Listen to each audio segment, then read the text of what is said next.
अस्सलाम वालेकुम। प्रोग्राम खबर और तज्जिया में खुशामदीद। मैं सना नकवी, प्रोग्राम में मेरे साथ मौजूद हैं मुज़म्मिल सौवरदी साहब। मुज़म्मिल साहब, आपका बहुत शुक्रिया।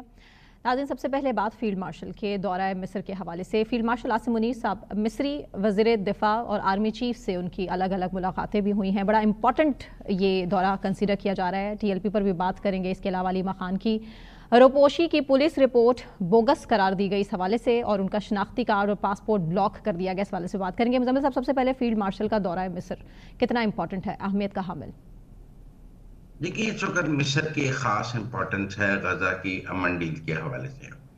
जो पीछे डोनाल्ड ट्रंप गए थे, जब सारे मुल्कों के सरबराह भी वहाँ मौजूद थे, और जब पीस पैक्ट हुआ था वो भी मिस्र में शर्म उल शेख में हुआ था, आपको याद होगा। हम्म। और अब आगे जो गजा का जो डोनाल्ड ट्रंप का 20 निकाती अमन प्लान है, उसमें मिस्र की एक खास और कलीदी हैसियत है। ट्रू।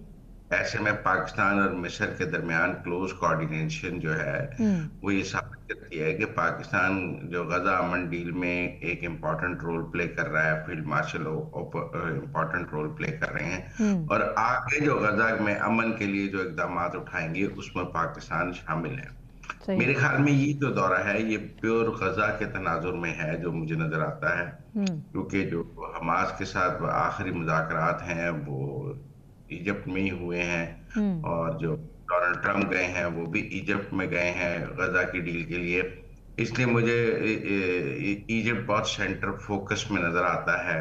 हम्म। इसराइल और हमास के दरमियान सीज फायर में भी, गजा के अगले पीस प्लान में भी, और अगले जो मिडल ईस्ट के मंजरनामे में भी। तो हम्म। ऐसे में मिस्र को बिल्कुल इग्नोर नहीं किया जा सकता था, इसीलिए फील्ड मार्शल वहां गए हैं। हम्म। बहुत सारी चीजें वहां आगे मुस्तकबिल के लिए तय हो रही होंगी। पसे पर्दा कुछ अहम मुआहदों की बात भी की जा रही है, इसकी बाज़गश भी सुनाई दी जा रही है, तो इस हवाले से किसकी तरफ इशारा समझ सकते हैं? नहीं, मिस्र को अपनी दिफाई जरूरियात तो हैं। मिस्र की एक इम्पोर्टेंट और वाइब्रेंट फौज मौजूद है। हम्म। और आपको पता है वहाँ जनरल सीसी जो है वो पहले आर्मी चीफ थे, जो अब सदर हैं उनके। और लेकिन वहाँ एक मिस्र की एक वाइब्रेंट आर्मी मौजूद है। पाकिस्तान की फौज और मिस्र की फौज के दरमियान हम्म। अगर क्लोज कोलैबोरेशन होता है या आपस में डिफेंस डील्स होती हैं, हम्म। तो ये इम्पोर्टेंट होगी। मैं नहीं समझता कि इनको हम गैर अहम करार दे सकते हैं। हम्म। ये बहुत इम्पोर्टेंट होगी, क्योंकि इजिप्ट का अपना एक इम्पोर्टेंट रोल है, कायरो का, शर्म उल शेख का। और हम्म। हमेशा से शर्म उल शेख जो है वो इंटरनेशनल डिप्लोमेसी में बहुत इम्पोर्टेंट रहा है, हम्म। और उसको कभी भी इग्नोर नहीं किया गया। तो मेरे ख्याल में ये दौरा एक वक्त की जरूरत था और बनता था कि हम्म। आर्मी चीफ वहां जाएं, और इसलिए ये इम्पोर्टेंट दौरा है। मैं इसको गैर अहम दौरा नहीं समझता। बिल्कुल बिल्कुल ठीक। मुज़म्मिल साहब, बात TLP की। TLP कालादम जमात करार दे दी गई है। वजारत दाखिला ने TLP को कालादम जमात करार देते हुए फर्स्ट शेड्यूल की फहरिस्त में शामिल कर लिया है। कैसे देखते हैं इस इकदाम को? लेकिन मेरे ख्याल में इस पर तो कौमी इत्तेफाक राय होगा। हम्म। क्योंकि एक दफा तहरीक इंसाफ यानी कि बानी तहरीक इंसाफ इमरान खान की काबीना ने भी इन पर पाबंदी की मंजूरी दी थी, हम्म। हम्म। और आज शहबाज शरीफ की कैबिनेट ने भी इन पर पाबंदी की मंजूरी दी है। हम्म। ये दुरुस्त है कि इमरान खान की काबीना ने पाबंदी की मंजूरी करके उसके बाद उसको वापस लिया, हम्म। लेकिन इस बार नोटिफिकेशन जारी हो गया। लेकिन मैं समझता हूँ कि यही काम तहरीक इंसाफ की हुकूमत भी करना चाहती थी, यही काम मौजूदा हुकूमत ने भी किया है। हम्म। इस तरह आप कह सकते हैं कि इस हवाले से एक नेशनल कंसेंसस मौजूद हो गया है, क्योंकि दोनों बड़ी सियासी जमातों की हुकूमतें ये काम करना चाहती हैं। हम्म। पिछले दौर में भी इनके जो धरना था उसको वजीराबाद इमरान खान साहब ने रोका था, इस बार मरीज के रोका गया। हम्म। तो मेरे ख्याल में इस पर कोई तनाजा नहीं है। आप सोशल मीडिया ट्रोलिंग को अलग करें, हम्म। एक पॉलिटिकल कंसेंसस पाकिस्तान में जरूर नजर आता है कि जत्था सियासत नहीं होनी चाहिए, हमें इंतहा पसंदी की सियासत नहीं होनी चाहिए, हम्म। हम्म। और पाकिस्तान के जो दुनिया के साथ ताल्लुकात हैं उनको हमें अपनी डोमेस्टिक पॉलिटिक्स में सैबोटाज नहीं करना चाहिए। हम्म। मेरे ख्याल में तो TLP के खिलाफ जो एक्शंस हुए हैं उस पर एक नेशनल कंसेंसस मुझे नजर आया है। हम्म। ये दुरुस्त है कि किसी हद तक PTI के कुछ लोगों ने अपने पॉलिटिकल मफाद के लिए कोई बात जरूर की है। एतराज उठाया है इस फैसले पर। लेकिन जब हम देखेंगे क्या हम्म। इमरान खान की काबीना ने ये फैसला नहीं किया था, तो हम्म। किया था। और तब जो आज इतराज उठा रहे हैं, तब उन्होंने हक में वोट डाला हुआ था कि पाबंदी लगनी चाहिए। तो एक कंसेंसस मुझे तो नजर आता है कि हम्म। पिछली हुकूमत ने भी ये काम किया था और इस हुकूमत ने भी किया है। हम्म। ये अलग बात है कि पिछली हुकूमत अपनी कमजोरी की वजह से इस काम को पाया तकमील तक ना पहुंचा सकी। उसमें उनकी पॉलिटिकल वीकनेस है, सिक्योरिटी की वीकनेस है, उनके उनके जो अपने फैसलों के यू टर्न के तनाजात हैं वो अपनी जगह हैं। लेकिन मौजूदा हुकूमत ने बहुत फर्म स्टैंड लिया है, पंजाब गवर्नमेंट ने भी बहुत फर्म स्टैंड लिया है, और उस स्टैंड के नतीजे में अब ये फेडरल कैबिनेट से अप्रूव होकर वजारत दाखिला ने इसका नोटिफिकेशन कर दिया है। हम्म। और जो मैं समझता हूँ कि ठीक है, अगर आप किसी को इतराज है तो पाकिस्तान की अदालतों के दरवाजे खुले हैं, वो जाकर अदालतों में इस फैसले के खिलाफ अपील कर सकते हैं हम्म। और अदालतों से बहाल भी हो सकते हैं। ऐसा नहीं है कि इसके ये अपीलेबल ऑर्डर्स नहीं है, हम्म। ये एग्जेक्टिव ऑर्डर्स हैं, गवर्नमेंट ने अपनी एग्जेक्टिव अथॉरिटी में किए हैं। अगर टीएलपी समझती है कि वो पाकिस्तान में अमन और अमान की के लिए खराबी का बायस नहीं है, अगर वो समझती है कि उसका कोई सियासी किरदार है और वो पुरतशद्दुद रुझानात नहीं कर रही, हम्म। तो अपना केस अदालतों में ले जा सकती है। लेकिन मुझे लगता है उनका केस काफी कमजोर होगा। हम्म। और मतलब सर फर्स्ट शेड्यूल की फहरिस्त में शामिल करने से क्या इसका मुराद क्या है? इस पर आप पे काफी रिस्ट्रिक्शंस लग जाती हैं, हम्म। मूवमेंट की रिस्ट्रिक्शंस भी लग जाती हैं आप पर। मेरा मतलब है कि सरगर्मियों की रिस्ट्रिक्शंस भी लग जाती हैं। हम्म। ये जब आप किसी के ऊपर काफी पाबंदियां लगाते हैं, उन पाबंदियों को फोर्स शेड्यूल कहा जाता है। ये ओके। एक पाबंदियों का एक पूरी लिस्ट फर्स्ट है शेड्यूल है कि ये। जो हम्म। फोर्स शेड्यूल में होगा उस पर ये पाबंदियां होंगी। हम्म। कुछ लोग भी फोर्स शेड्यूल में डाले जाते हैं, उन वो अपना जिला नहीं छोड़ सकते, अपना इलाका नहीं छोड़ सकते।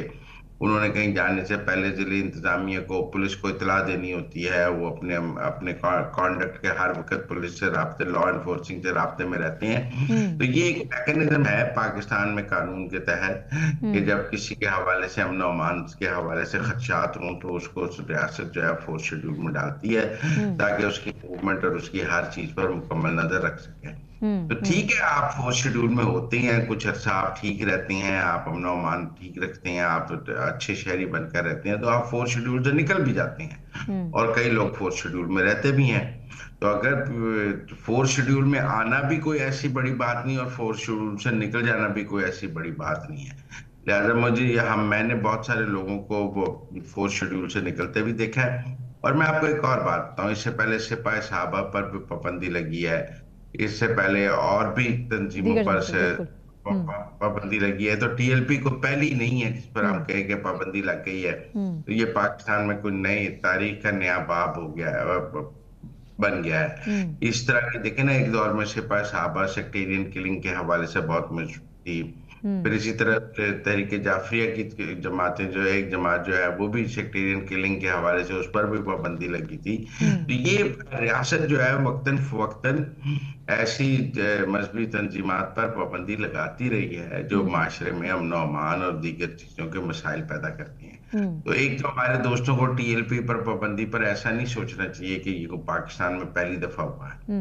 और पंजाब हुकूमत को जो मुसलसल टारगेट किया जा रहा है, पंजाब हुकूमत का भी उस हवाले से एक स्टैंड सामने आया कि मजहबी जमातों के खिलाफ नहीं है ये हुकूमत, टीएलपी सियासत नहीं बल्कि इंतशार फैला रही थी, इसी वजह से इस पर पाबंदी लगाना जरूरी हुआ। बिल्कुल ठीक बात है। देखें, ये जो हर 2 माह बाद 4 माह बाद आप एक जत्था उठा के इस्लामाबाद चले जाते हैं, ये कोई पॉजिटिव पॉलिटिक्स नहीं है और ये कोई पाकिस्तान के लिए ठीक भी नहीं है। हम्म।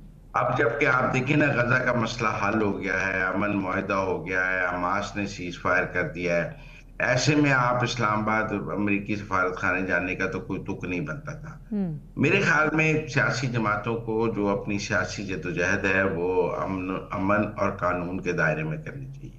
हम्म। हम इसीलिए 9 मई के भी खिलाफ हैं कि कहीं भी जहाँ कानून तोड़ा जाता है हम्म। या जहां आप देखते हैं कि जो जद्दोजहद है वो कानून के दायरे से बाहर निकलती है, हम्म। तो वो सियासी जद्दोजहद नहीं रहती, वो पुरतशद्दुद और गैर कानूनी जद्दोजहद की तरफ चली जाती है। हम्म। मेरे ख्याल में टीएलपी ने एक दफा नहीं कई दफा कानून तोड़ा है। हम्म। और ये जो उनके कानून तोड़ने की रिवायत है, इसने पाकिस्तान की सियासत को बहुत आलूदा भी किया है।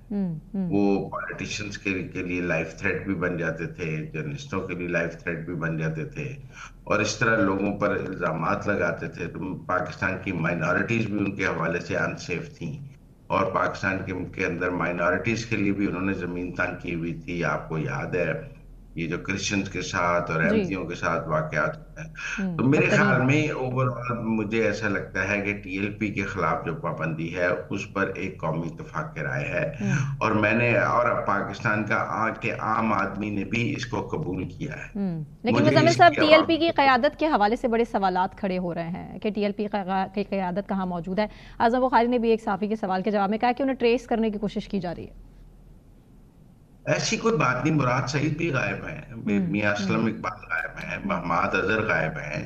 पाकिस्तान के कई पॉलिटिशियंस हैं जो इस वक्त मफरूरी की जिंदगी गुजार रहे हैं और वो कहा जाता है भी पाकिस्तान में। साद रिजवी साहब का एक वीडियो पैगाम आया है, लेकिन मैं नहीं समझता कि साद रिजवी का गायब होना या मफरूर होना कोई ऐसी नई बात है कि इससे पहले तो पाकिस्तान में ऐसा हुआ नहीं है। हमारे सामने मुराद सईद के वीडियो पैगामात भी आते रहे हैं, वो सेनेटर भी बन गए हैं, लेकिन वो मफरूर भी हैं। इसी तरह आप देखें तो मियां असलम इकबाल पंजाब असेंबली के एमपी हैं लेकिन मफरूर हैं। तो इसकी एक लंबी लिस्ट मौजूद है। पिछले दिनों सनम जावेद पकड़ी गई हैं, वो भी मफरूर थी। लेकिन मुज़म्मिल साहब, उनकी क़यादत के हवाले से ये दो कुछ अफवाहें हैं, खबरें हैं इस हवाले से, इस वजह से सहाफ़ी भी कशमकश में है कि जो टीएलपी की क़यादत है वो रुपोश नहीं हुई है, वो इस टाइम हिरासत में है, या फिर वो हिरासत में नहीं है, उनको जल्दी गिरफ्तारी उनके अमल में लाई जाएगी, क्योंकि ये दो मुख्तलिफ सवालात हैं। कुछ कह रहे हैं वो आजाद कश्मीर है, उनका एक वीडियो पैगाम आया है। हाँ। देखिए, मैं कोई ऐसी ना रियासत पे इल्जाम लगाना चाहता हूँ ना मैं कुछ करना चाहता हूँ। अच्छा। अभी तो उनका एक वीडियो पैगाम आया है और अभी ये कहा जा रहा है वो कहीं आजाद कश्मीर में रपोश है।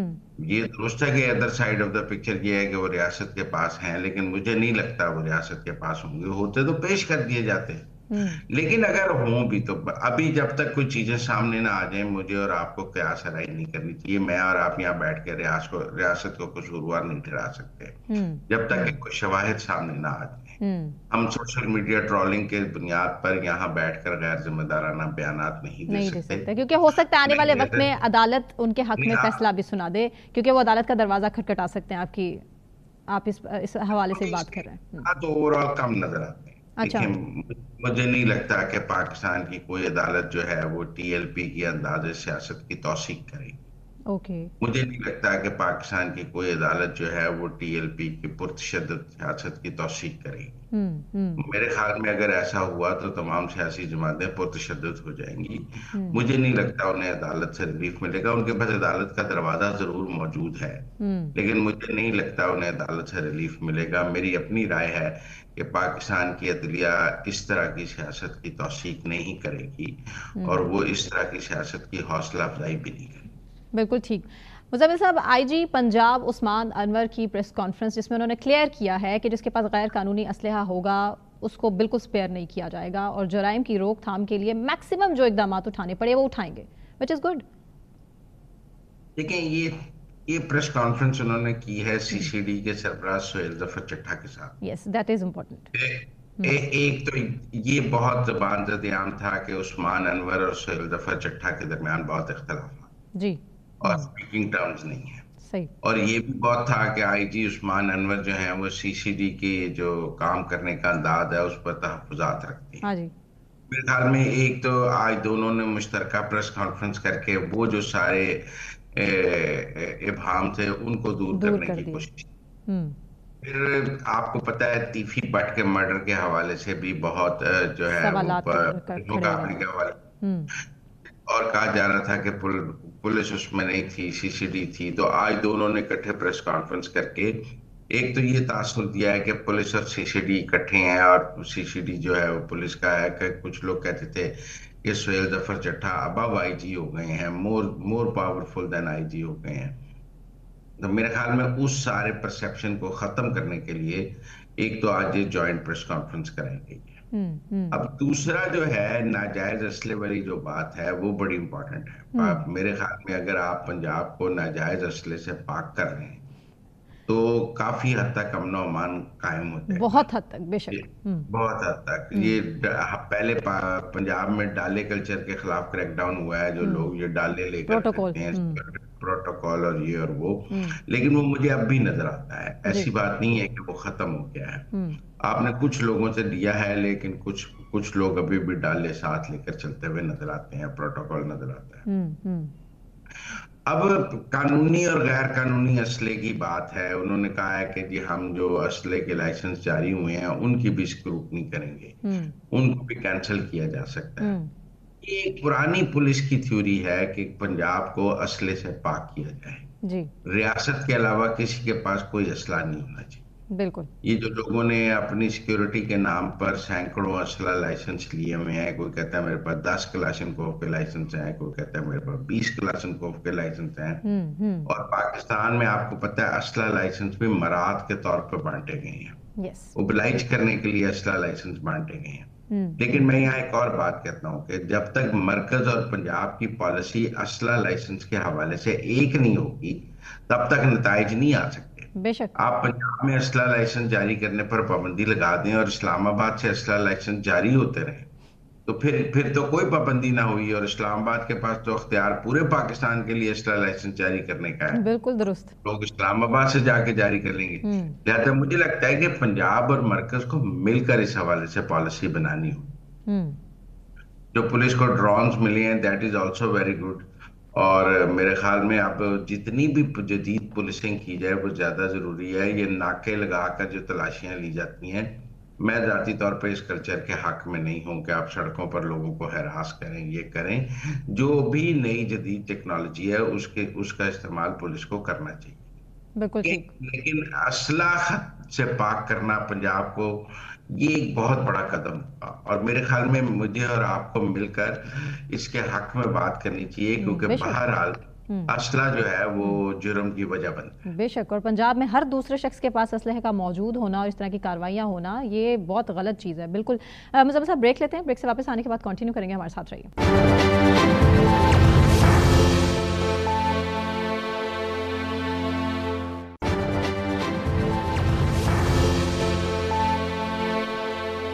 वेलकम बैक नाज़रीन। खैबर पख्तूनख्वा काबीना की तश्कील का मामला है और काबीना की तश्कील का फैसला अडयाला जेल में इमरान खान से मुलाकात के बाद ही होगा। मुज़म्मिल साहब, ये जो सूरत हाल अब आपके सामने आ चुकी है, इनफैक्ट कुछ सहाफ़ियों ने सवाल सुहेल अफरीदी से किए हैं बैरिस्टर सैफ और मुज़म्मिल असलम की काबीना में शमूलियत के हवाले से, उस पर भी वो काफ़ी डाउटफुल थे। तो क्या होगा नेक्स्ट? लेकिन मेरे ख्याल में ये सुहेल अफरीदी साहब ने खुद ही मुश्किल में डाल दिया है। कैसे? देखिए, काबीना बनाना सुहेल अफरीदी की मजबूरी है, क्योंकि उन्होंने सूबा चलाना है। पाकिस्तान के आइन और कानून में कहीं नहीं लिखा हुआ कि जब तक पार्टी का बानी या चेयरमैन उनको इजाजत नहीं देगा तो वो काबीना नहीं बना सकते। लेकिन ना, ये आईनी जरूरत तो नहीं है कि उनकी मुलाकात कराएंगे तो वो काबीना बनाएंगे। ये तो वो उनकी सियासी जरूरत है, आईनी जरूरत नहीं है। आइन में ये लिखा है कि वजीर आला खुद अपनी काबीना बनाएगा। लिहाजा आप ये कहें कि मुलाकात नहीं हो रही तो कोई आईनी रुकावट पैदा हो गई है, नहीं।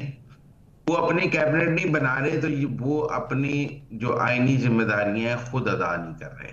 मेरे ख्याल में हुकूमत इंजॉय कर रही है, वफाकी और पंजाब हुकूमत। उनका ख्याल है कि आप सुहेल अफरीदी साहब, आपने सूबा चलाना है, लोगों के मसाइल हल करने हैं, वहां पे गुड गवर्नेंस देनी है, काबीना बनाना आपकी मजबूरी है।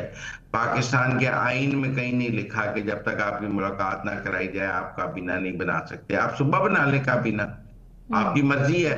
तो मेरे ख्याल में सुहेल अफरीदी साहब खुद को बंद गली में फंसा रहे हैं। फर्ज कर लें एक माह मुलाकात नहीं होती तो क्या एक माह पर केपी की कैबिनेट ही नहीं बनेगी, और एक माह वहां पर कोई हुकूमत ही नहीं होगी, और एक माह वहां कोई कैबिनेट मीटिंग नहीं होगी, कोई अप्रूवल्स नहीं होंगे, कोई फैसले नहीं होंगे, और उस सूबे की जिसकी लॉ एंड ऑर्डर की सिचुएशन आपके सामने है, पूरे मुल्क के सामने तो मेरे ख्याल में यहाँ तो आप कहीं ना कि पाकिस्तान के आइन में ये लिखा हुआ है कि वजीर आला बनेगा तो वो अपनी पार्टी की क़यादत की मर्जी से काबीना बनाएगा। तो आप कहें जी कि बड़ा आईनी मसला पैदा हो गया है और हुकूमत को चाहिए कि इस आईनी मसले को हल करे।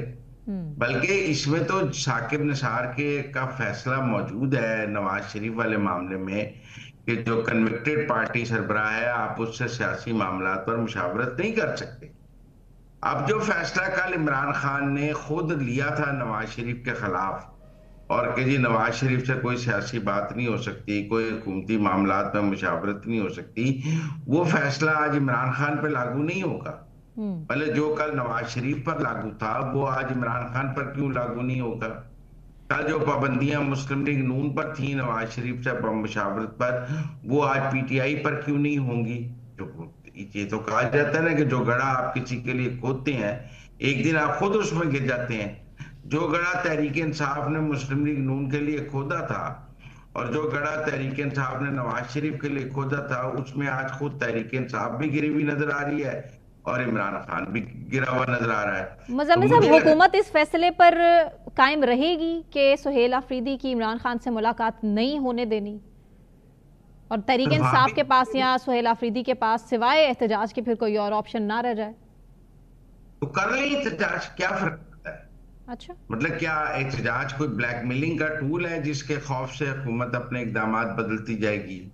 आपके ख्याल में उन्होंने कल धरना दिया है वहां, कोई सुहेल अफरीदी ने जब धरना दिया हुआ था तो आपके ख्याल में पूरा केपी उनके साथ आके धरना देने लग गया था, या पूरा पिंडी निकल के सुहेल अफरीदी के साथ बैठ गया था? कोई भी नहीं था, वो खुद ही बैठे थे अपने लोगों के साथ जो लाए थे।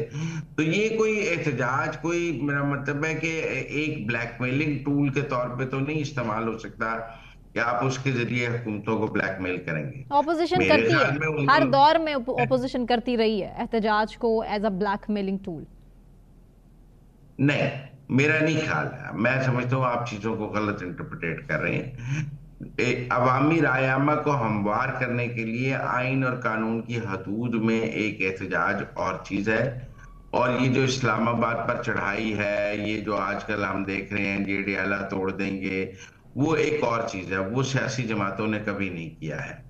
अब भी हम ये बाज़गश सुन रहे हैं, जुनैद अकबर साहब बार बार कह रहे हैं कि इस्लामाबाद पर चढ़ाई की जाए अगर नवंबर में, अगर तो पीटीआई दोबारा कोई इस्लामाबाद पर चढ़ाई का सोच रही है, तो मेरे ख्याल में वो तो कोई, आप उसको तो आइन और कानून या उसको माजी से आप उसकी कोई मुमासलत तो नहीं ढूंढ सकेंगी, क्योंकि ये कोई चौथा पांचवा हमला होगा पीटीआई का इस्लामाबाद पर केपी की हुकूमत के। या हो सकता है कि उस एहतजाज से पहले ही मुलाकात करवा दी जाए, डयाला के दरवाजे खोल दिए जाए। नहीं तो आपका ख्याल है मुलाकात हो जाएगी तो उसके बाद इस्लामाबाद पर चढ़ाई नहीं होगी? पॉसिबिलिटीज तो लग रही ना के बराबर। नहीं, मुझे लगता है अगर मुलाकात होगी तो चढ़ाई की डेट आ जाएगी। ओह, सो ये खौफ है बेसिकली, जो मुलाकात नहीं होने दी जा रही। मुझे ये लगता है आई गॉट योर पॉइंट। जो इस्लामाबाद पर चढ़ाई का रोड मैप है, वो भी इस मुलाकात की राह में एक रुकावट है, जिसकी वजह से वजीर आला का इंतखाब जरूरी था और वजीर आला की तब्दीली जरूरी। बदला भी इसीलिए गया है। वो कहते हैं कि जी पिछला वजीर आला अब इस्लामाबाद पर चढ़ाई करने के लिए तैयार नहीं था, तो वो नया वजीर आला लेके आए हैं जो इस्लामाबाद पर चढ़ाई करने के लिए तैयार हो, वरना पुराने और नए में कोई फर्क नजर नहीं आ रहा। लिहाजा मुझे ये लगता है टेक्निकली कि तहरीक इंसाफ खुद ही मुश्किल में फंस जाएगी। देखिए मैं आपको एक बात बताऊं, क्या आपने पहले कहा कि आप ज़िमनी इंतखाबात में हिस्सा नहीं लेंगे जहां जहां से आप डिस्क्वालीफाई हुए हैं। ये पीटीआई ने ऐलान किया था ना, तना कि नहीं किया था? तो अब उमर अयूब वाले हल्के में उनकी बेगम को टिकट क्यों दिया गया? फिर आप लड़ रहे हैं ना, आप केपी में सेनेट का इंतखाब भी लड़ रहे हैं। जब आपने एजाज चौधरी साहब की बेगम को विड्रॉ कराया कि हमने नहीं लड़ना, तो फिर आप शिबली फराज वाली सीट पे क्यों लड़ रहे हैं? इसका मतलब है आपकी केपी के लिए अलग पॉलिसी है और पंजाब के लिए अलग पॉलिसी है। ये जो तजाद है, ये जाहिर करता है कि पीटीआई इस वक्त पॉलिटिकली कंफ्यूजन का शिकार है। फिर हम बहुत सोचते हैं कि मरूसी सियासत के खिलाफ पीटीआई का बड़ा स्टांस है, फिर हम देखते हैं कि उमर अयूब साहब की बेगम को टिकट दे दिया गया है, तो फिर वो मरूसी सियासत नहीं है। खाली मरियम नवाज का वजीर आला बनना मरूसी सियासत है, लेकिन उमर अयूब की बेगम को टिकट देना मरूसी सियासत नहीं है, या असद कैसर के भाई को देना या और लोगों को। तो ये जो तजादात हैं, और फिर अब आपने पिछले दिनों देखा था कि उन्होंने कौमी असेंबली और सेनेट की कायमा कमेटियों से इस्तीफे दिए थे। हाँ जी। ये भी गुनाह बेलज्जत है जब आप कौमी असेंबली के अगले इंतखाबात लड़ने के लिए तैयार हैं, जब आप इसी असेंबली के लिए अपने उम्मीदवार नामजद कर रहे हैं और लोगों को टिकटें दे रहे हैं, तो फिर कायमा कमेटियों से इस्तीफा देने का क्या फायदा है? तो मुझे ये लगता है कहीं ना कहीं पीटीआई खुद को सियासी तौर पर पहले बंद गली में ले जाती है, फिर उस बंद गली से निकलने के रास्ते तलाश करती है। लेकिन इस मामले में मुजम्मिल साहब, पीपल्स पार्टी भी फिलहाल तहरीक इंसाफ के साथ ही है। गवर्नर पंजाब कह रहे हैं कि सुहेल आफरीदी की बानी पीटीआई से मुलाकात हो जाए तो कोई कयामत नहीं आ जाएगी, या हो जानी चाहिए मुलाकात? मेरे ख्याल में अब वाकई मुलाकात हो जाए तो कोई क़यामत नहीं आएगी, और अगर ना हो तो भी कोई क़यामत नहीं आएगी। दोनों सूरतों में कोई क़यामत नहीं आ रही। वो कह रहे हैं कि सुहेल आफरीदी की बानी पीटीआई से मुलाकात से मुल्क को कोई नुकसान नहीं होगा, जो समझ रहे हैं कि मुल्क को नुकसान हो, ये क्लियर किया। और वो कह रहे हैं कि मुलाकात से कोई फायदा भी नहीं होगा मुल्क को। आप बात समझे ना। हाँ। मैंने कहा ना, ये कोई अहम बात ही नहीं है। कहाँ लिखा है आइन में कि मुलाकात के बगैर कैबिनेट नहीं बन सकती? मेरा सादा सा सवाल ये है कि क्या पाकिस्तान के आइन और कानून में ये लिखा हुआ है कि सुहेल अफरीदी जो है वो जब तक अपने लीडर से मिलेंगे नहीं तब तक कैबिनेट नहीं बना सकते? ऐसा उनका तो मौकफ यह है कि मुझे इमरान खान ने नामजद किया है, मुझे इमरान खान ने इस पोजीशन पर पहुंचाया बिठाया है, उसमें कुछ अहम जिम्मेदारियां हैं, मुलाकात से पहले कोई फैसला खुद नहीं कर सकता। पाकिस्तान के आइन में ये लिखा है कि वजीर आला कोई फैसला खुद नहीं करेगा, बल्कि उन्होंने जो आइन में हलफ उठाया है उसमें तो है कि सारे फैसले वो खुद करेंगे और वो किसी को बताएंगे भी नहीं। पार्टी के लीडर की इसका मतलब कोई इंपॉर्टेंस नहीं है, कोई अहमियत नहीं है किसी भी पार्टी के लिए? आइन में तो ऐसा कुछ नहीं लिखा। पीपल्स पार्टी, नून लीग, पीटीआई, दीगर जमातें, मौलाना साहब की, या तो आप पाकिस्तान के आइन में ये बात डाल दें कि जी कोई भी बंदा अपनी पार्टी लीडर की मर्जी के बगैर कुछ नहीं कर सकेगा। आप डाल दें फैसले पार्टी के लीडर के होते हैं, मुज़म्मिल साहब ये तो मानना पड़ेगा क्या कि फैसले पार्टी के लीडर के होते हैं और पार्टी बाउंड होती है उन फैसलों पर अमल दरामद करने के लिए। किसी भी सियासी जमात को उठाकर देख लें पाकिस्तान की, इस पे आईनी तरमीम ले आए, कोई कानून बना लें। आइन और कानून तो ये बात नहीं कहता है। उन्होंने वजीर आला का इंतखाब लड़ा और वो इंतखाब जीत गए। कहाँ लिखा है? अब वो इंतखाब जीत गए, उन्होंने अपनी कैबिनेट बनानी है, आइन में सादा सी बात है। उन्होंने हलफ उठा लिया, या तो वो कहते हैं मैं तब तक हलफ भी नहीं उठाऊंगा जब तक मेरी मुलाकात नहीं होगी, ठीक है ना। वो कहते हैं कि मैं वजीर आला का हलफ नहीं उठाऊंगा जब तक मेरी बानी से मुलाकात नहीं होगी, लेकिन अपने हलफ के लिए तो वो बहुत बेताब थे। अब आगे वजीर बनाने के लिए मेरे ख्याल में ये सिर्फ सियासत है, इसमें आप ये पॉलिटिकल पॉइंट स्कोरिंग है। हमें आजकल अमेरिका में भी एक शटडाउन नजर आ रहा है कि वहां बजट नहीं पास हो पा रहा जी, और उस वजह से पूरा अमेरिका बंद पड़ा है ना, लोगों को तनख्वाहें नहीं मिल रही। तो डेमोक्रेट्स और रिपब्लिकन की सियासत में लोग पिस रहे हैं। इसी तरह मैं समझता हूँ कि मुलाकात हो रही है या नहीं हो रही है, केपी के अवाम का क्या कसूर है? अस्पतालों की दवाइयों का क्या कसूर है? ट्रांसपोर्ट का क्या कसूर है? लॉ एंड ऑर्डर के लिए क्या कसूर है? मेरे ख्याल में कुछ चीजें सियासत से बालातर होकर आपकी आईनी और कानूनी जिम्मेदारियां भी हैं। तो आपको क्या लगता है कि सुहेल आफरीदी मान जाएंगे? देखिए, हुकूमत की बात नहीं, मैं समझता हूँ शायद कोई कुछ दिनों बाद मुलाकात हो भी जाए।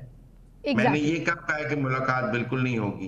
मेरे ख्याल में उनको थोड़ा ये बताया जा रहा है कि चीजें इतनी आसान नहीं। देखिए, एक बात थी कि गंडापुर पर ये इतराज था कि वो मिलने नहीं आते, तो ये बताया जा रहा है कि सुहेल अफरीदी साहब, वो कोई ऐसी बात नहीं है कि आप आएंगे तो आपकी मुलाकात हो जाएगी, और गंडापुर नहीं आते थे।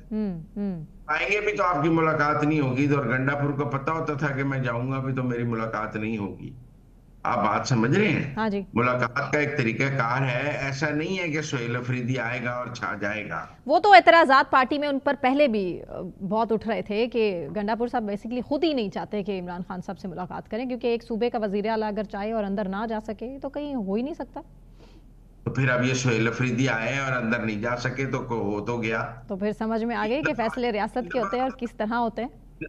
नहीं, 3 दफा आए, 3 दफा अंदर नहीं जा सके, तो बताएं क्या करें? आप पहले, आपका मौकफ है कि ये कैसे मुमकिन है कि एक वजीर आला आए और अंदर ना जा सके? नहीं, पार्टी के लोग एतराज उठा रहे थे। 3 दफा आया और अंदर नहीं जा सका, तो इसकी कौन जिम्मेदार है? फिर गंडापुर का मौकफ दुरुस्त साबित हुआ या आपका मौकफ दुरुस्त साबित हुआ? मुश्किलात तो हैं, फैसले तो लेना होंगे। अब कैबिनेट बनती है नहीं बनती, ये फैसले तो सुहेल आफरीदी लेंगे या नहीं लेंगे तो आने वाला वक्त बताएगा। लेकिन पीपल्स पार्टी इस हवाले से क्लियर कर चुकी है कि वो हुकूमत के साथ इस मामले में नहीं है, क्योंकि वो ये कहते हैं कि सियासी लोगों को सियासी तौर पर डील करना चाहिए। और अपने हवाले से बता दी उन्होंने कि पीपल्स पार्टी और जो नून लीग हैं वो मजबूरी की वजह से एक दूसरे के साथ। क्या मजबूरी है, आप मुझे समझा सकती हैं क्या मजबूरी ये है? तो जिस दिन से इलेक्शन हुआ 8 फरवरी के इंतखाबात के बाद से, जब दोनों सियासी जमातें एक टेबल पे नहीं, थी, तो बिलावल साहब के एक्सप्रेशंस बता रहे अभी थे जो क्या दोनों मजबूरियां। गवर्नर मिले हैं, केपी के और पंजाब के, हम्म, ये हुकूमती ओहदे जो हैं, इनको ये मौजूदा निजाम में इसीलिए मिले हुए हैं ना कि ये हुकूमत में है। मजबूरी का निजाम। नहीं नहीं, ये हम्म, मजबूरी में गवर्नर बने हुए हैं दोनों। हम्म, आप मुझे एक बात बताएं ना, हम्म, दोनों जो गवर्नर हैं, ये हम्म, मजबूरी में गवर्नर हैं या ये अपनी दिल की ख्वाहिश से गवर्नर बने हुए हैं? इनकी गवर्नरियों के लिए पीपल्स पार्टी लड़ने मरने को नहीं तैयार थी। हम्म, हम्म, और फिर अगर आज मुलाकात पर इनका ये स्टांस है, तो कल जब ये गंडापुर का इस्तीफा नहीं मान रहे थे कुंडी साहब, तो तब क्या मौकफ था? हम्म, जब हम्म, ये पेशावर से गायब थे गंडापुर के इस्तीफे के बाद और कराची बैठे हुए थे, और पेशावर हाईकोर्ट का फैसला इनके खिलाफ आ गया था, तो तब कुंडी साहब बहुत ही आईनी और कानूनी और असूली सियासत कर रहे थे। आप बताएं ना, बिल्कुल वो जो बिल्कुल सही। ब्लास्ट दिया तब तक पेशावर हाईकोर्ट का फैसला आ चुका था, हम्म, या अगर कुंडी साहब हलफ नहीं लेते तो स्पीकर हलफ ले ले। हम्म, उस वक्त तब तो कुंडी साहब बोल्ड हो चुके थे ना, उनको उनका आईनी और कॉन्स्टिट्यूशनल जो पॉइंट ऑफ व्यू था, वो अदालत में ठोस करके उड़ गया हुआ। हम्म, तो वो उस वक्त बड़ा कुंडी साहब आईन और कानून के तहत खेल रहे थे। हम्म, हम्म, हम्म, तो मेरे ख्याल में हम्म, दूसरों पर इतराज करना बहुत आसान है, कल कुंडी हम्म। साहब का अपना किरदार क्या था वो भी देखने वाली बात। मज़ामिल साहब, अलीमा खान के लिए भी बड़ी मुश्किलात हैं, और वेरी क्विक रिस्पांस आपकी तरफ से कि उनका शनाख्ती कार्ड, पासपोर्ट भी ब्लॉक कर दिया गया है, और जामिन की प्रॉपर्टी भी बहक के सरकार कर दी गई है। वो अदालत में उन्हें पेश होना चाहिए। वो हम्म, जिस तरह अडयाले के बाहर हर जुमेरात को पहुंचती हैं, उसी तरह उन्हें अदालत में भी बर वक्त पहुंचना चाहिए। ये सब कुछ इसलिए हुआ है कि उन्होंने अदालत से जमानत हासिल की हम्म, और अब वो अदालत में पेश नहीं होती हैं। हम्म, तो उन्हें अदालत में पेश होना चाहिए, कानून और आइन का एहतराम करना चाहिए। वो हम्म, अदालत में पेश होती, वो हम्म। कल अदालत में पेश होंगी, तो ये सारा कुछ खत्म हो जाएगा, उनका शनाख्ती कार्ड भी बहाल हो जाएगा, पासपोर्ट भी बहाल हो जाएगा, और जामन की प्रॉपर्टीज भी रिलीज हो जाएंगी। सिर्फ ये मामला है कि उनको अदालत में पेश होना चाहिए, और अदालत के सामने खुद को उन्होंने सरेंडर किया हुआ है, तो उन्हें अदालत में पेश होना चाहिए। बिल्कुल ठीक। मतलब सब ब्रेक लेते हैं, ब्रेक से वापस आने के बाद कंटिन्यू करेंगे हमारे साथ।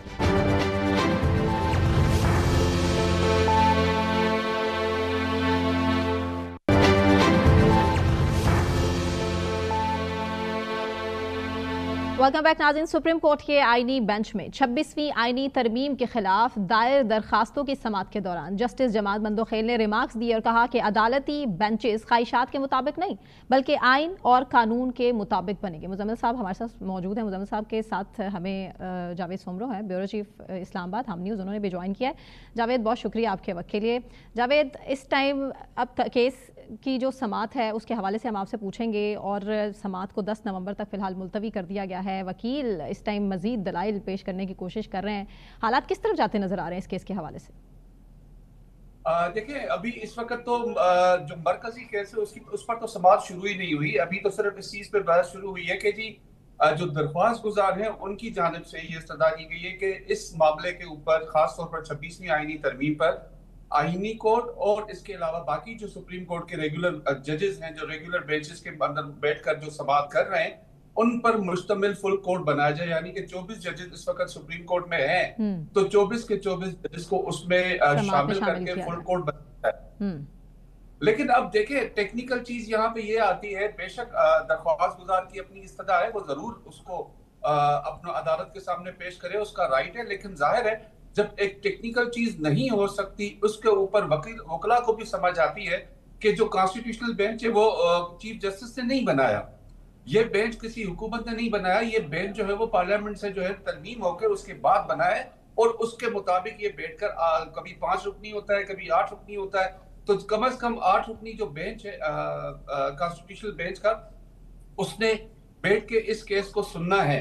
लेकिन अब चूंकि दरख्वास्त गुजार के वकला ये समझते हैं कि यार ये फुल कोर्ट होना चाहिए, तो मेरे नजर में अभी तक की जो मेरे पास मुझे समझ आई है उनके सूरत हाल में, वो ये चाहते हैं कि ये जो 8 जजेस बैठे हैं जो 26वीं आईनी तरमीम से सबसे ज्यादा मुस्तफीद हुए हैं, इनको नहीं सुनना चाहिए।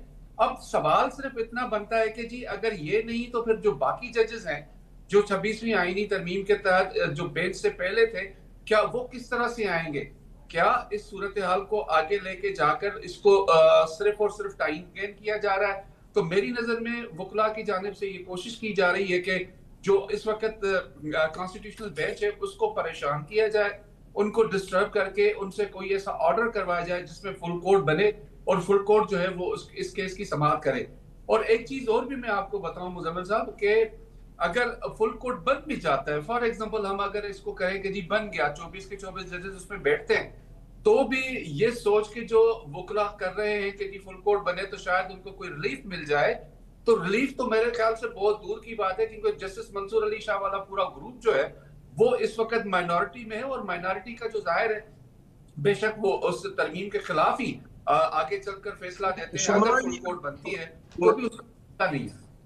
सुमरा, ये डे टू डे समाज चल रही थी, तो ये अब 10 नवंबर तक ये आपके ख्याल में 20 दिन के लिए क्यों मुलतवी, 15 दिन के लिए मुलतवी की गई है? ये तो हम देख रहे थे कम से कम ये तो सेटल कर देते कि फुल कोर्ट बनना ही इन दरखास्तों का फैसला करके मुलतवी करते। दरमियान में ही बेंच ने केस इतना लंबा मुलतवी कर दिए।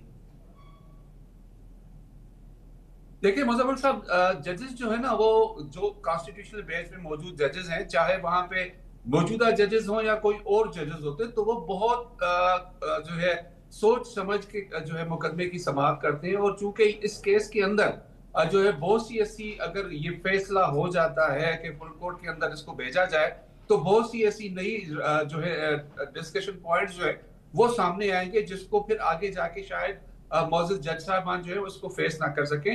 लेकिन इस वक्त जिस तरह की सूरत हाल है, मैं आपको बताऊं कि जो मुकदमात हैं, खास तौर पर अब देखें पिछले 2 हफ्ते से सिर्फ 2 मुकदमात जो थे वो इस कॉन्स्टिट्यूशनल कोर्ट के अंदर सुने जा रहे थे। एक सुपर टैक्स वाला, दूसरा ये कॉन्स्टिट्यूशनल। मैं ये जानना चाह रहा हूं इतना लंबा मुलतवी क्यों किया गया है 15 दिन के लिए? देखिए इसके ऊपर जाहिर है गौर व खोज भी किया जाएगा। जहां तक मेरे जराये बता रहे हैं कि तमाम मौजूद जजेस जो हैं कॉन्स्टिट्यूशनल बेंच के, वो इस सारी चीज पर जो अभी तक के दलाल दिए गए हैं, और यहाँ तक के जो वकला हैं उनकी जानिब से जो अदालत के मौजूद जजेस को जिस तरह से उनके सामने दलाल पेश किए गए हैं, तो ये सारी सूरत हाल देखकर उन्होंने गौर व खोज भी करना है कि जो पॉइंट सामने आए हैं उनको किस तरह से आगे जाके टैकल किया जाए। एक नंबर, दूसरा जो इस वक्त कॉन्स्टिट्यूशनल कोर्ट में इन 2 मुकदमात की वजह से बाकी केसेस नहीं लग रहे थे, आगे जाके अगले हफ्ते से जो पीर से शुरू होगा उसमें फिर बाकी जो मुकदमात है उनको भी सुना जाएगा, क्योंकि वो पेंडिंग में रहे थे और ये जो तादाद है वो बढ़ती जा रही थी। तो ये 10 से 15 दिन जो है वो उसी के अंदर 2 हफ्ते गुजारे जाएंगे, ताकि बाकी जो मुकदमात कॉन्स्टिट्यूशनल बेंच के अंदर मौजूद हैं उनको सुना जाए। उसके बाद ये केस जो है 26वीं सुमरो, एक तासुर ये भी है कि बेंच के अंदर जजेस के दरमियान इख्तलाफात खुलकर सामने आए हैं। जस्टिस आयशा और जमाल मंदुखेल और सबकी आपस में बहस और तकरार जो है वो सबने देखी है। वो ऐसा लग रहा था वकील कम दलाइल दे रहे थे और जजेस एक दूसरे के सामने ज्यादा दलाइल दे रहे थे। क्या बेंच के आपसी इख्तलाफात की वजह से नहीं इतना लंबा मुलतवी किया गया, या ये वजह नहीं? जी, मेरी नजर में ये वजह नहीं है कि जजेस के दरमियान जो आपसी इख्तलाफात है, इसमें मेरी जहां तक इंफॉर्मेशन है कोई इख्तलाफ नहीं है।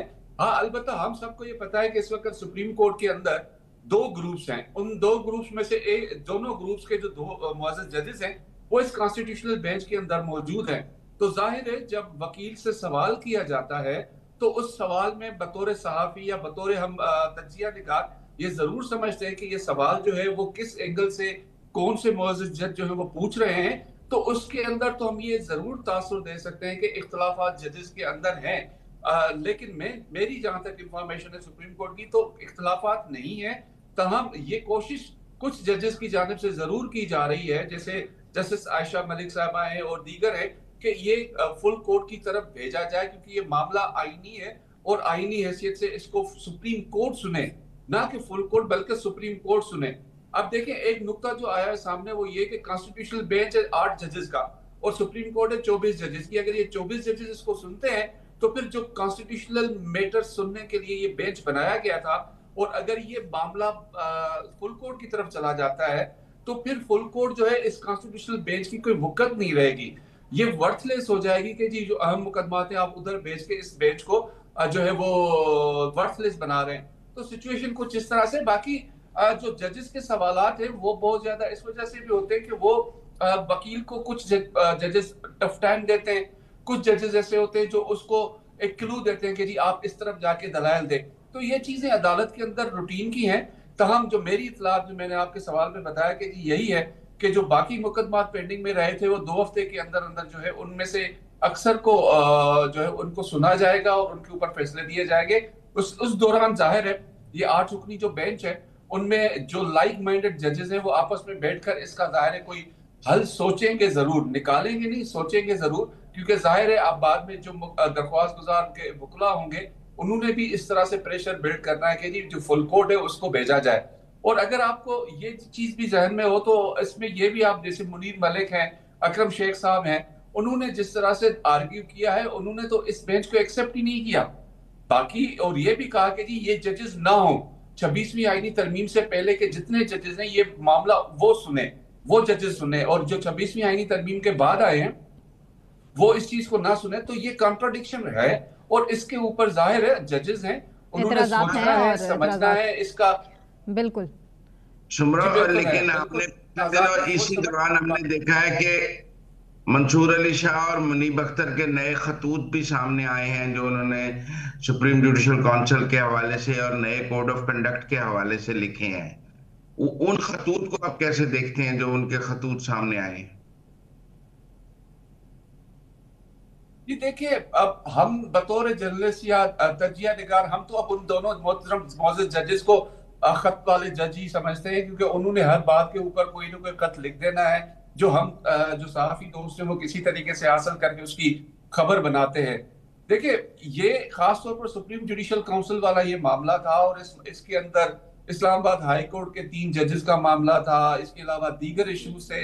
और जो ये तरामीम की गई, अगर आप वो देखें तो वो जो कोड ऑफ कंडक्ट में तरामीम की गई वो मेरे नजर के अंदर तो बिल्कुल दुरुस्त भी है और टाइमली भी है, क्योंकि जिस तरह से अगर हमें कहीं कोई मोअज़्ज़ज़ जज मिल जाता था तो उसके साथ हमारी गपशप होती थी तो वो हम खबर चला देते थे। अब उस तरमीम के बाद अब कोई भी जज जो है वो पाबंद है कि वो किसी भी सहाफी के साथ, चाहे वो कानूनी नुक्ता हो, चाहे वो कोई और मामला हो जो समझना चाहे कोई जर्नलिस्ट, तो वो उसके ऊपर भी कमेंट नहीं करेंगे।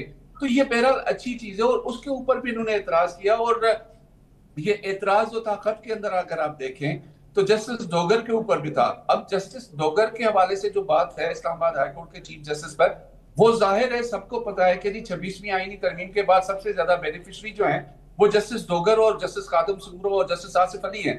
तो उन चीजों को भी सामने रखे हुए ये मोअज़्ज़ज़ जो जज साहब हैं, जो पूरा का 5 का ग्रुप है जिसे हम ग्रुप समझते हैं सुप्रीम कोर्ट में, वो इसी चीज को आगे लेके चल रहे हैं ताकि ये मामला किसी हद तक चले।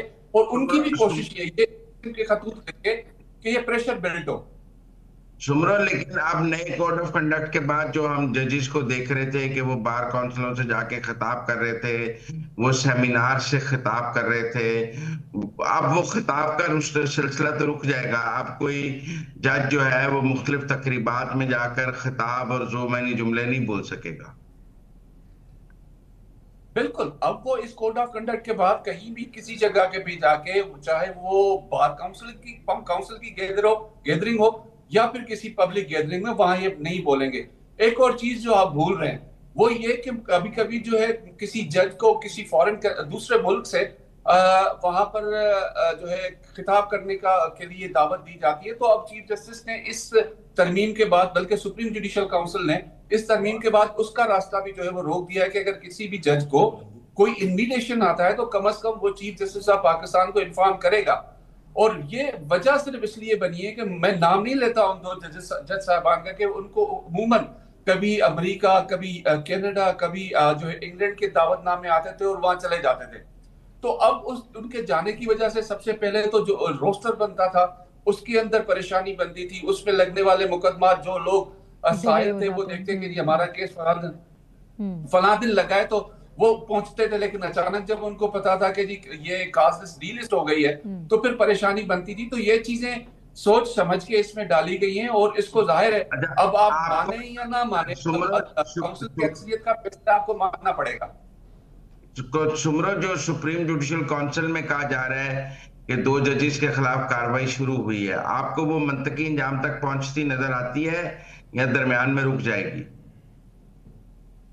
जी देखिए, जो कार्रवाई मुअज़्ज़िज़ दो जज साहबान, में नाम नहीं लेता, उनके हवाले से वो अभी इब्तदाई है, वो शुरू हुई है, उसके ऊपर कमेंट्स मांगे गए हैं, उसके ऊपर चीजों के जो है मुख्तलिफ हाई कोर्ट जहाँ पे हैं वो उनसे उनके चीफ जस्टिस से उनसे जो चीजें मांगी गई हैं, उसके बाद इसमें टाइम लगेगा और उम्मीद यही है कि उन 3 से 4 जजेस के हवाले से सुप्रीम जुडिशियल काउंसिल अपने हतमी नतीजे पर पहुंचेगी। अब हतमी नतीजा मैं नहीं कह सकता क्या उनको उस हवाले से कोई जो है फैसला आएगा या वो बच जाएंगे या वो उससे उनको जो है नुकसान होगा, तो ये अब वक्त बताएगा। ताहम काउंसिल जो है अपना फैसला जरूर करेगी, इसको मंतकी अंजाम तक पहुंचाएगी। बहुत शुक्रिया जावेद शमूर साहब हमारे साथ बात करने का। बहुत शुक्रिया मुज़म्मिल साहब आपका भी। इसी के साथ नाज़रीन मुझे सना नकवी को इजाज़त दीजिए। अपना बहुत ख्याल रखिए।